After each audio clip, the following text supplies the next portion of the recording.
Hi students. सो कैसे हो आप सब? मजे में हो? मैं भी मजे में भी हूँ। आशा करता हूँ कि आप भी मजे में रहे होंगे।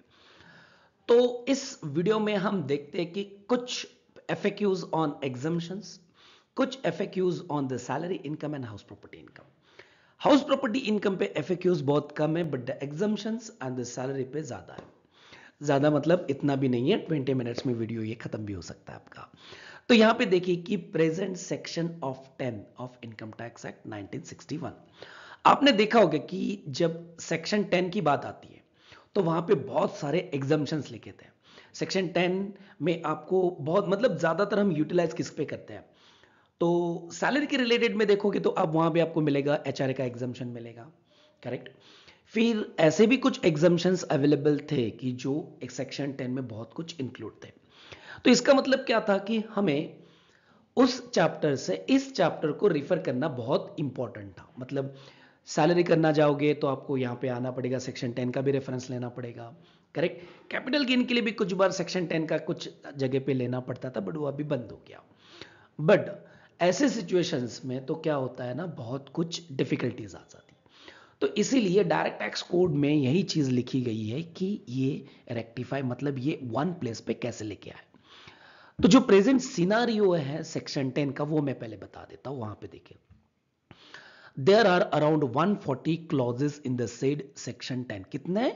140 क्लॉजेस है। 140 क्लॉजेस है, मतलब देखिए किस सेक्शन से किसको रेफरेंस करना पड़ता होगा। Providing the exemptions to the different persons and the incomes. Different different persons के लिए क्या क्या एग्जाम्शंस अवेलेबल है, डिफरेंट डिफरेंट इनकम्स के लिए क्या क्या एग्जाम्शंस अवेलेबल है, that all around wrap up in 140 clauses, correct, in old act, income tax act 1961.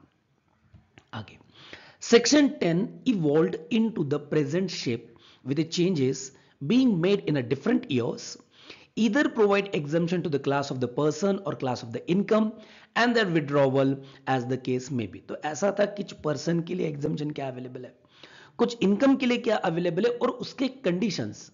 Actually section 10 itself giving the what on sorry on what basis you will get these exemptions। आपको exemption कौन से conditions पे मिलेगी वहां पे वो भी लिखा था। सपोज आपने वो कंडीशन सेटिस्फाइड नहीं किया तो वहां पे क्लॉजेस भी लिखे दे, we can withdraw this exemption, we can withdraw this exemption provision and then entire amount will be the taxable. तो कुछ ऐसे भी थे वहां पे सेक्शन 10 में, इसीलिए तो ये 140 क्लॉजेस हो गए थे ना। तो यहां पे प्रेजेंट क्या कहता है कि भाई 140 क्लॉजेस थे सेक्शन 10 में, कुछ पर्सन के लिए एग्जाम्शन है, कुछ इनकम के लिए, और उसका विड्रॉल का कंडीशन भी दिया हुआ था। अगले इसमें क्या कहते हैं,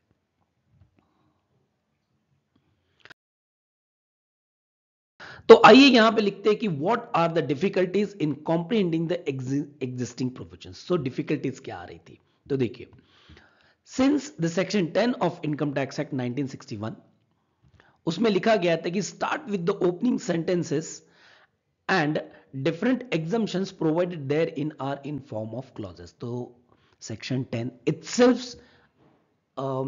telling a number of clauses कि उसमें वो बताता है कि किसको क्या क्या exemptions available है। फिर देखिए clause 23C of section 10 contains the 15 clauses. मतलब यहां पे यूनिवर्सिटीज, कॉलेजेस, इंस्टीट्यूशंस, कुछ प्रेस ट्रस्ट, उनको क्या क्या एग्जम्पशंस अवेलेबल है ये सारा लिखा था। 1023C, Roman 1, Roman 2, 3, 3A, 3AA, 3AAA। तो ऐसे कुछ 15 सब क्लॉजेस है वहां पे। तो वो कहते हैं कि क्लॉज 23C हैज 24 प्रोविजो। अरे प्रोविजो, फर्दर प्रोविजो होता है ना, वो 24 है। थर्ड प्रोविजो मतलब उस 24 में से जो थर्ड वाली प्रोविजो है उसमें कितने हैं, having a word has a 7 explanation है। एंड एक्सप्लेनेशन 2, उसी एक्सप्लेनेशन में जो एक्सप्लेनेशन 2 है उसमें क्या है ना, to the third proviso has again 8 proviso. अरे बाप रे, देखिए क्या लिखा है।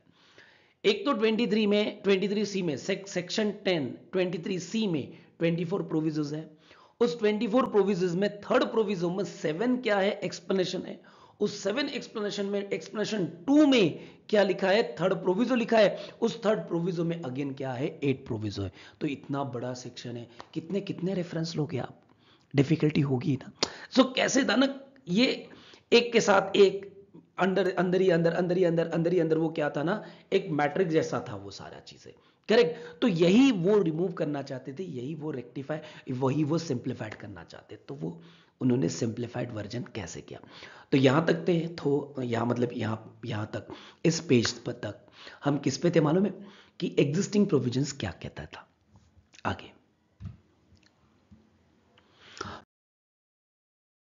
so what approach followed while considering the provision of section 10 presently in the income tax act 1961 writing the bill?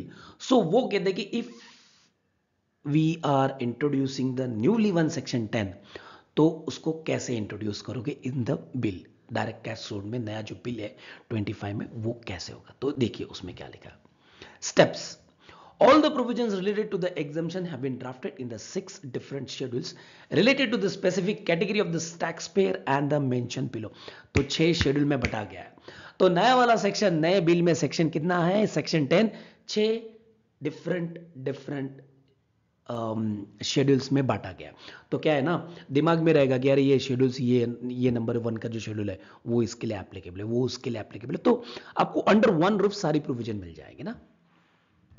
फिर वो कहते हैं कि redundant provisions have been removed. कुछ रिडंडेंट प्रोविजंस है, मैं पहले से ही कहता आ रहा हूं। Now this is the third video on the what this FAQs. तो उसमें हर जगह पे लिखा गया है कि रिडंडेंट प्रोविजंस हम क्या करना चाहते हैं, we want to remove it.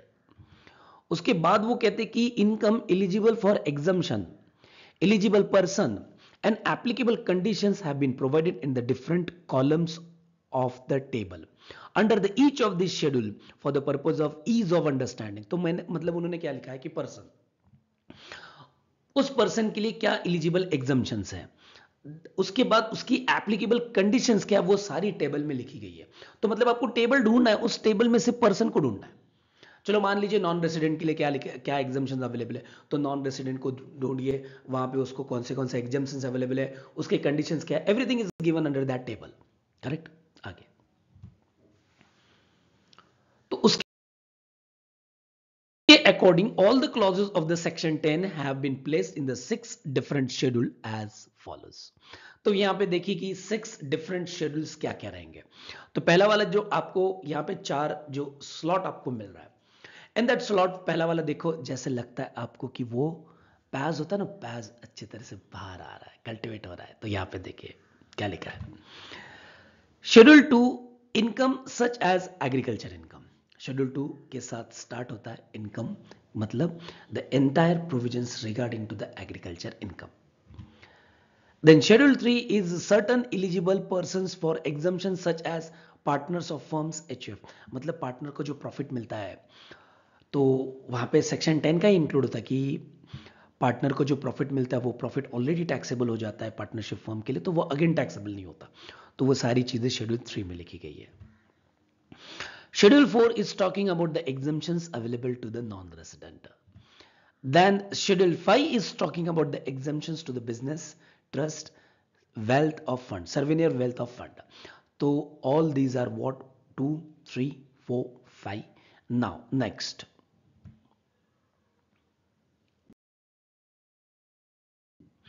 तो यहां पे लिखा गया है schedule 5 exemption to the IFSC. IFSC का फुल फॉर्म इंटरनेशनल फाइनेंशियल, आपको ये कह सकते हो कि वो जो फाइनेंशियल सिक्योरिटीज थी, कॉरपोरेशन थी, इंटरनेशनल फाइनेंशियल सिक्योरिटीज कॉरपोरेशन जो थी, यूनिट्स जो थे, उनके लिए कुछ एग्जम्पशंस अवेलेबल है, तो यहां पे लिखी गई है। Schedule 8, correct, persons exempt from tax. Persons exempt from tax, कौन से पर्सन्स टैक्स से एग्जम्प्ट करते हैं। तो 2 आ गया, 3, 4, 5, 6, 7, 8, करेक्ट। तो 8 नहीं है यहां पे, तो ये 7 वाला है। तो 7 तक आपको क्या लिखा गया है, यहां पे दिखा गया है।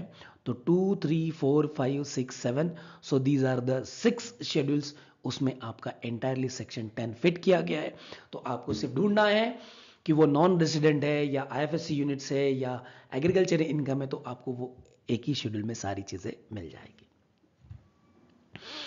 As a result of this exercise the option, मतलब ये जो शेड्यूल में कन्वर्ट करने का रिजल्ट क्या आ गया, the substantial portion of the words, approximately 30,000 words presently in the income tax 1961, तो 1961 में 30,000 words already included थे, तो वो to approximately 13,500 words in the new bill of 2025 in so far as section 10 is concerned। तो कहां पे 30,000 words और कहां पे 13,500, मतलब कितना वर्ड कम किया उन्होंने, लगभग 26 नहीं बट 16,500, करेक्ट, 16,500 उन्होंने क्या किया है, वर्ड्स सारे कम किए। तो आप ही सोचो 16,000 वर्ड्स सारे कम किए, इसका मतलब क्या होगा, कितना रिडंडेंट प्रोविजंस था, कितनी सारी चीजें थी, वो क्या कर दी उन्होंने, रिमूव करने का कोशिश किया हुआ है। ठीक है, तो ये सेक्शन 10 के लगभग था, करेक्ट। तो आगे भी क्या है,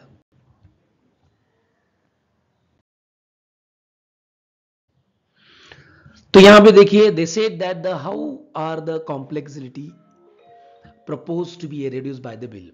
तो मतलब कॉम्प्लेक्स चीजें जो थी, जो कॉम्प्लेक्स चीजें जो थी आपके शेड्यूल 10 में, तो उसको रिड्यूस कैसे किया उन्होंने, ट्राई कैसे किया रिड्यूस करने का। तो यहां पे देखिए, all the 90 explanation and 134 provisions in the present section 10 have been done away with the new bill, correct। 90 explanations थे पूरे सेक्शन 10 में, कितने एक्सप्लेनेशन थे, 90। कभी गिने भी है आपने, नहीं गिने, मैंने भी नहीं गिना था। तो 134 क्या थे, प्रोविजंस थे, तो वो सारे क्या कर दिए, कम करके एक अच्छा सा उन्होंने बना दिया। तो क्या किया, what about the clauses of section 10 which do not find the place in the schedule. तो वो क्या कहते हैं कि यहां पे उन्होंने पहले ये बताया था कि कॉम्प्लेक्स चीजें थी वो नए बिल में हमने रिमूव करने के लिए बहुत कोशिश किया है। दूसरी चीज यहां पे लिखी गई है कि जो सेक्शन 10 में था बट उसको शेड्यूल में प्लेस नहीं है, तो उसको वो कहां पे चले जाएंगे। तो the clauses of section 10 of income tax act 1961 which have been a sunset, sunset का मतलब कि एक सर्टन दिन के बाद, एक सर्टन ईयर के बाद उस प्रोविजन के सारे बेनिफिट्स बंद हो जाएंगे, करेक्ट। तो एक डेट के बाद बंद हो जाएंगे, बट उसके बाद भी क्या होता है ना कि मान लीजिए कि इस साल मुझे एग्जम्पशन मिला, बट वो अगले 4 साल तक चलने वाला है। इस साल मुझे एग्जम्पशन मिला है, बट उन्होंने कहा कि अगले 4 साल तक आप यूज कर सकते, तो अगले 4 साल के बाद जो डेट आएगा, उसका जो ईयर आएगा, that will be the sunset, have not been included in the schedule. However, the certain exemption which have been protected for the past investment, certain investment which is protected by the past investment, मतलब आपने past में कुछ किया है but उसका still benefit you have it. तो इसका मतलब ये नहीं होगा, इट डजंट मीन दैट कि नया एक्ट आ गया, नया बिल आ गया, तो नया रिस्ट्रक्चरिंग हो गया तो वो आपको एग्जम्पशन नहीं मिलेगा। नो, सनसेट डेट लिखा हुआ है तो उस दिन तक आपको जरूर मिलेगा, मतलब मिलेगा। दैट इज, नए एक्ट से आपका कोई भी मीनिंग, कोई भी एग्जम्पशन चेंज नहीं किया हुआ है। जो है वो है, जो रहेगा वो रहेगा, करेक्ट, उस दिन तक रहेगा जिस दिन तक पहले एक्ट में बोला गया है, उस दिन तक। Have been protected in the bill through the saving clauses, मतलब प्रोटेक्टेड का मतलब यहां पे वर्ड क्यों लिखा है, कि वही कहना चाहता है कि सपोज मान लीजिए कि 1 अप्रैल 2026 से नया बिल स्टार्ट होने वाला है, बट एग्जाम्शन के लिए अभी भी और भी मुझे 2030 तक रुकना है, तो 2030 तक मुझे वो सारी चीजें मिल जाएगी। वो प्रोटेक्ट किया है नया बिल ने भी, वो सर्टन क्लॉजेस लिखे गए कि उस क्लॉजेस में लिखा गया कि जो भी उनका सनसेट डेट है, ठीक है, उस डेट तक आपको मिलेगा। नो वन विल, कोई ऑफिसर कोई एक्ट के अकॉर्डिंग, कोई प्रोविजन के अकॉर्डिंग आपको बोल नहीं सकता कि नया बिल एप्लीकेबल हो चुका है, ये आपको एग्जाम्पशन अलाउ नहीं होगा, ऐसा नहीं होगा। It will be applicable, it will be a continue for the period for which the section, original section 10 has been granted. Okay, आगे।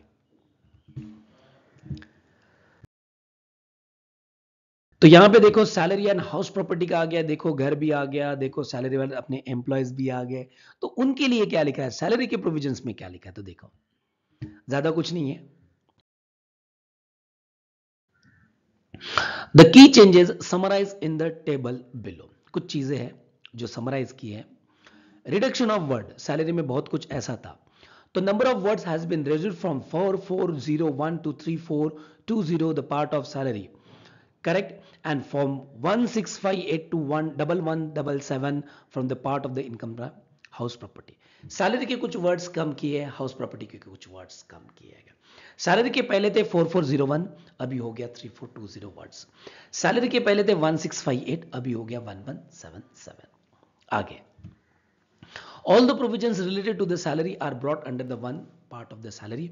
Yes, पहले 10 को ढूंढो, 17 को ढूंढो, फिर रूल में जाओ, ऐसा नहीं है, सब एक जगह पे वो लाके रखा है उन्होंने. The language is simple to read, clarify the all crucial terminology like the perquisite, profit in लिeu of salary, standard deduction क्या है, इसका पूरा पूरा एक्सप्लेनेशन नए बिल में दिया है. What do you mean by perquisite? आपको मालूम है perquisite other than benefits other than salary.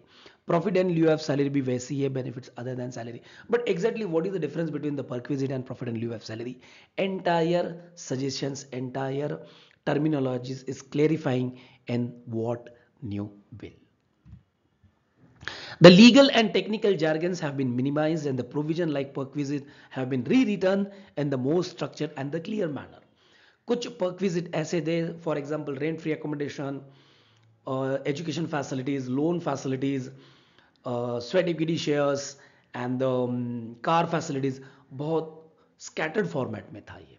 Correct, उसको ढूंढना पड़ता था कि हाँ भाई ये कौन से क्लॉज में क्या क्या लिखा हुआ है रिगार्डिंग फॉर व्हाट. सपोज मैंने घर दिया तो घर के साथ मैंने कुछ गार्डनर होता है, कुक होता है, स्वीपर बॉय होता है, ये भी सारे प्रोवाइड किए.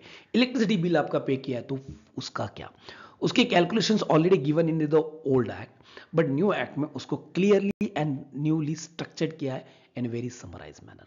दे ट्राइड इट और उन्होंने बना दिया ऐसा. आगे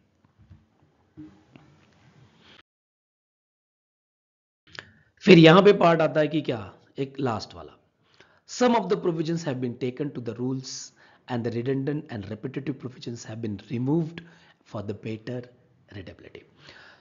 तो this is the last part of this video कि कुछ provisions क्या किया हुआ है, have been taken to the rules में लेके गए. कुछ redundant and repetitive provisions ये पहले से ही बता रहा कि वो उन्होंने रिमूव किया है. रिमूव नहीं करेंगे तो क्या करेंगे, उतना एक्ट हम कम करेंगे. तो ये था सैलरी और एग्जम्पशंस और हाउस प्रॉपर्टी का कुछ एफएक्यूज जो इंपॉर्टेंट है न्यूली एक्ट समझने के लिए. तो आगे, and the last and best is what, thanks a lot for hearing this video up to this end stay tuned with the tax day support. और जितना सपोर्ट कर सकते हो उतना करिए, जितना लाइक शेयर करना कर सकते हो उतना करिए, because of these are the very valuable to us. And that thanks a lot again, and we will again come with the new video and the new FAQs on the new topic wise. So up to this level, up to this video, we already did FAQs on the NPO, FAQs on the exemptions, FAQs on the salary, FAQs on the house properties. So the next video के लिए, तब तक के लिए thank you. Next video के लिए wait कीजिए. Okay.